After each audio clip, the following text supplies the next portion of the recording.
Përshëndetje, mirë se vini në analizë. Tema e sotme do të jetë lufta në Ukrainë. Ka patur shumë përpjekje, negociata, takime të diplomacive ndërkombëtare të vendeve të cilat janë pjesë e këtij konflikti dhe deklarata të shumta pritin një armpushim pa kushte, pse jo edhe paqe. Por me sa duket në situatën e deri tanishme dhe zhvillimet e deri tanishme nuk po shikohet dritë në fund të tunelit. Si po evoluon kjo situatë? Ka disa deklarata të cilat janë edhe kontradiktore për sa i përket të palëve në ndërmjetësim. A do të ketë një lloj dakordësie, a do të shkojmë të paktën drejt një armpushimi mes palëve në konfliktin armatosur në Ukrainë? Ne sot do të flasim për këtë situatë. I ftuari im është eksperti të drejtës ndërkombëtare, profesor në Universitetin Mesdhetar të Tiranës, Dritan Hoti. Përshëndetje. Kënaqësi për festën si për erë. Që jeni përgjigjur thirrjes për të ndarë së bashku këtë temë, e cila për hir të së vërtetës ka vështirësitë e veta, sepse është në evoluim e sipër, edhe situata diplomatike dhe përpjekjet që po bëhen nuk mund të thuash, nuk mund të jetë përcaktuese, nuk mund të ketë një definicion. Por, për sa i përket kësaj situate e cila deri në këto momente që po flasim duket paksa kaotike, për sa i përket vazhdimit të luftimeve dhe sigurisht edhe pasojave të luftimeve, por nga ana tjetër edhe pamundësisë për të zbatuar një armpushim pa kushte. A mund të kemi një interpretim të kësaj situate në momentin që flasim,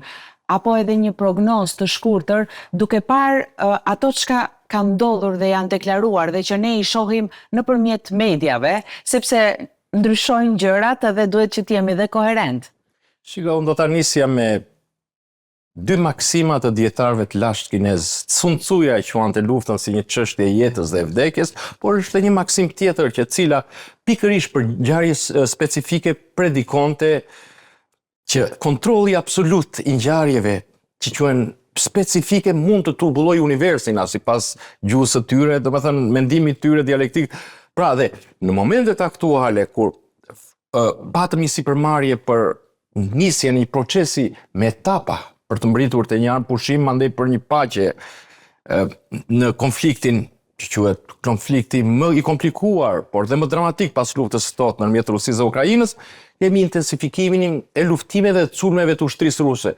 Dhe këtu ka pikpamje ndryshe. Një ndër pikpamjet e ekspertëve të çështjes ruse është që ushtria, e cila ka pas një rol kyç në traditën e shtetit rus që në kohën e carit dhe në kohën e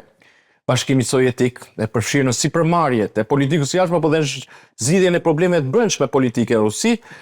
insiston që është momenti pa përshtatshëm që të ketë një nisje që quhet nisje të kalendarit të paqes, pasi ne jemi në një avantazh absolut. Mund të çojë në një radikalizim, jo vetëm dramatitet,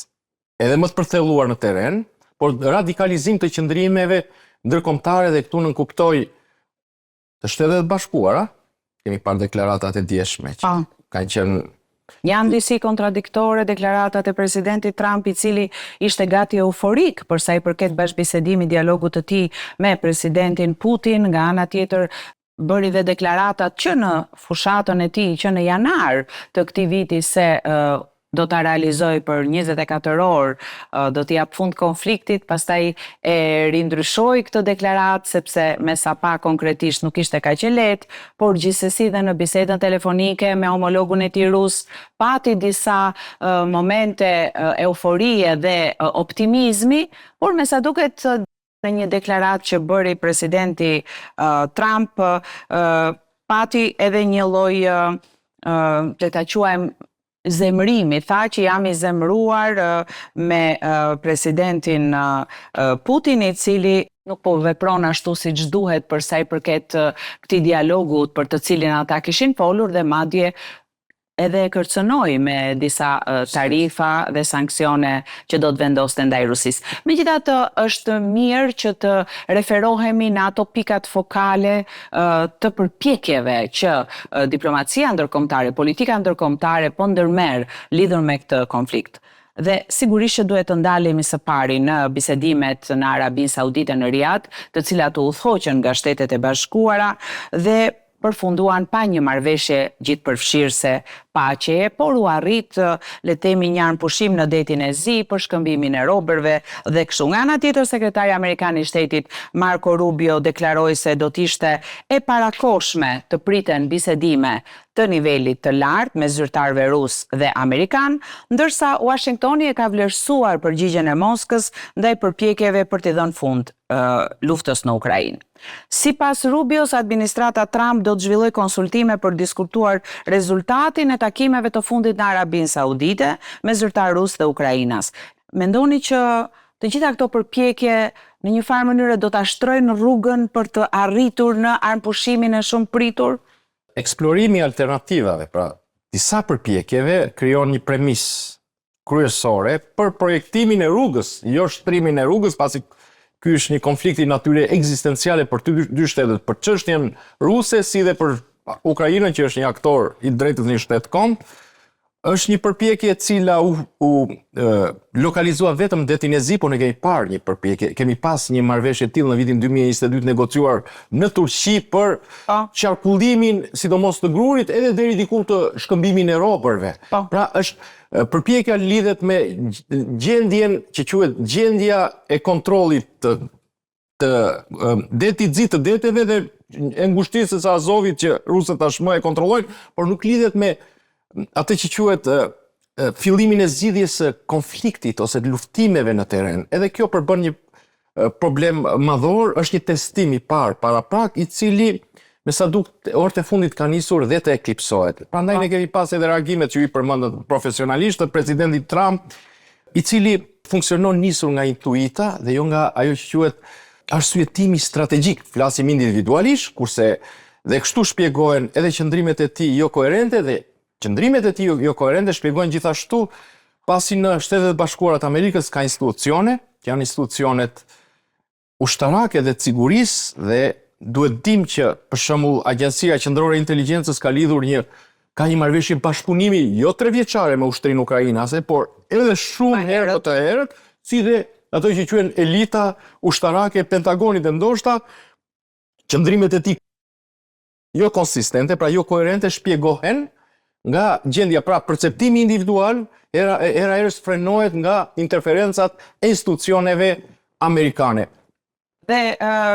ato deklaratat të presidentit Trump deri tanishme në lidhje me këtë luftë në Ukrainë kanë qenë më shumë në planin e dëshirave. Këto janë dëshira të gjithë qytetarëve të botës që atje të ndalet lufta, që atje të vi paqeja. Megjithatë, ndërkohë në një linjë paralele, udhëheqësit dhe zyrtarët e 31 vendeve europiane dhe të NATO-s u takuan në Francë ditën e kaluar për të diskutuar garancitë e sigurisë që synojnë ruajtjen e një armpushimi të ardhshëm midis Rusisë dhe Ukrainës. Po kështu Britania dhe Franca kanë rolin e tyre të rëndësishëm dhe bëj fjalë për një delegacion që ata do të dërgonin në Ukrainë për të punuar me forcat armatosura të Ukrainës, për të ndihmuar të planifikojnë planet e të ardhmes. Këtë e ka njoftuar presidenti francez Emmanuel Macron, i cili nga ana tjetër foli për një forcë sigurimi, një term shumë i ndryshëm ky nga një forcë paqëruajtëse që është diskutuar deri më tani, duke thënë se kjo forcë është ende në fazën e planifikimit, por e ka cilësuar Macron që kjo forcë sigurimi nuk do të jetë forcë paqëruajtëse. Dhe nga ana tjetër kësaj ideje është kundërvënë Steve Witkoff, i cili udhëheq përpjekjet amerikane për armpushim dhe e ka quajtur një qëndrim të pavërtet dhe një shfaqje. Pra, është si një puzzle, qëndrimi europian, qëndrimi i Britanisë Madhe dhe Francës së bashku për një forcë sigurimi. Nuk di në djenin tuaj, në studimet tuaja të gjeopolitikës, të drejtës ndërkombëtare, ka patur një shembull analog të një force sigurimi, po jo të një force paqëruajtëse në këtë rast, të cilës pala amerikane zyrtarisht i është kundërvënë pavarësisht se me deklaratë. Shikoj, para njerë situata në atë që quhet bllokun perëndimor nuk është më e njëjtë siç ishte përgjatë administratës Biden, ku ndërtua ajo një unicitet i qëndrimeve përkundrejt çështjes ukrainase. Unicitet pra ishte një blok, një strukturë on blok që quhet në frëngjisht, e kryesuar nga Shtetet Bashkuara, ka pësuar një lloj fragmentarizimi ajo që diplomacia ruse quan si perëndimi kolektiv ose oksidenti kolektiv, se kështu e kanë cilësuar deri tani, dhe është një gjendje e një natyre dikotomike, pra ka një ndarje, por në thelb ka dhe një përbashkim për sa i përket interesit të qëndësishëm përkundrejt Rusisë, edhe këtu ka dy interpretime, ka dy pikpamje. Është pikpamja e administratës Trump, e cila kërkon një marrëveshje dhe një marrëveshje disi në nuancat ndryshme nga projekcionet e shteteve historike perëndimore, siç janë Britania e Madhe, Franca, Gjermania, po dhe Polonia. Për më tepër, ata janë të investuar në këtë drejtim, pasi çështja ruse është një çështje e drejtë për drejtë e sigurisë evropiane. Mandej është një çështje e sigurisë globale ku përfshihen dhe Shtetet e Bashkuara të Amerikës në atë ekuacionin makro që quhet, edhe kështu kemi propozime për një forcë të sigurisë dhe një forcë paqëruajtëse. Forcat e sigurisë si për kufizim intervenojnë ose ndërhyjnë ose stacionojnë kur situata është gjithmonë dramatike për sa i përket garancive të shtetformimit ose të funksionimit të shtetit, etatik që quhet, mund të ketë pas raste në Afrikë, por në Kosovë ka qenë një lloj force hibride, e cila nga njëra anë ka garantuar paqen, nga ana tjetër ka asistuar dhe shtetformimin në trajta të caktuara, por nuk ka qenë një forcë e pastër ose mirëfillt sigurie. Dhe kështu pastaj kjo forcë sigurie, e cila do të përbëhej kryesisht nga shtetet evropiane, por janë dhe shtetet NATO-s, ka asur një rezistencë kategorike nga anë e Moskës, e Kremlinit, po nga anë e Moskës zyrtare, nga anë e Kremlinit, duke lënë situatën në pezull dhe duke lënë gjendjen aktuale në atë momentin e eksplorimit të alternativave të paqes. Pra, me dy pikpamje brenda kantit perëndimor. Dhe vim pastaj në palën ruse, një palë shumë e rëndësishme në këtë konflikt armatosur. Kështu presidenti Putin ka bërë edhe ai një sugjerim për cilin është diskutuar shumë nga analistët e gjeopolitikës, nga mediat, që ka propozuar që Ukraina të vendoset në administrim të përkohshëm të Kombeve të Bashkuara si pjesë e një marrëveshje paqeje, dhe një pjesë interesante është që ai ka kërkuar që Korea e Veriut dhe vendet e BRICS-it, në vendet e BRICS-it përfshihet Republika Popullore e Kinës, India, Brazili dhe Afrika e Jugut, t'i bashkohen bisedimeve për armpushim të Ukrainës. Gjithashtu, Putin ka shprehur gatishmërinë që të bashkëpunojë, të bisedojë me Europën, për cilën në fakt është shprehur se po vepron në mënyrë jo konsistente, duke u përpjekur vazhdimisht të na mashtrojë. Këto e citoj, kjo është deklarata e presidentit Putin, dhe ka shtuar që homologu i tij amerikan Trump sinqerisht dëshiron fundin e konfliktit në Ukrainë. Nga ana tjetër, OKB-ja, sekretari i përgjithshëm Antonio Guterres e ka refuzuar këtë propozim të presidentit Putin për administrim të përkohshëm të Ukrainës nga Kombet e Bashkuara, duke thënë se Ukraina ka një qeveri legjitime dhe kjo duhet respektuar. Modalitetet për zgjidhjen, do të thënë për implementimin e një force paqe ruse ose të sigurisë, pra janë përmbaj një kontradiksion, do të thënë një kundërshtim brenda propozimit evropian me refuzimin rus dhe sugjerimin ose propozimin rus. Nëse një forcë e Kombeve të Bashkuar, që do të ishte një forcë heteroklite, do thotë jo homogjene, do të instaloj pjesën e mbetur territorit të Ukrainës, pasi Putin e quan fait accompli, një fakt të kryer, aneksimin e 20% të 4 rajoneve tani të pushtuar, atëherë do të kishim një forcë shumë komshe, që do të përbëjë nga shtetet historike evropiane që ju i përmendet, si dhe shtetet BRICS-it, si janë forcat ushtarake kineze, duke nënvizuar që Kina njeh integritetin territorial të Ukrainës, indiane, koreano-veriore, si dhe forcat tjera të shteteve me cilat Rusia ka marrëdhënie normale ose marrëdhënie të një natyre deri diku të një aleance strategjike, dhe kështu do të kishte një rrezik që do të përvijojë brenda Ukrainës një skenar i stilit të Gjermanisë së post luftës së dytë botërore, ku do të kishim 3 forca, kontingjentet e 3 shteteve, Shtetet e Bashkuara, Britanisë Madhe të Francës, të fuzionuara në atë që quhet koncepti perëndimor, dhe ushtria sovjetike që ishte në pjesën lindore dhe këto ushtrit ose njësit ushtarake të shteteve që në të vërtet do ishin që janë antarë të Kombeve të Bashkuara, do të reflektonin deri diku dhe interesat ose qëndrimet e politikës së jashtme të shtetet e tyre dhe kështu do të krijoj një situatë domethënë kundërshtie dhe rivaliteti brenda vetë territorit ose 80% të territorit Ukrainas dhe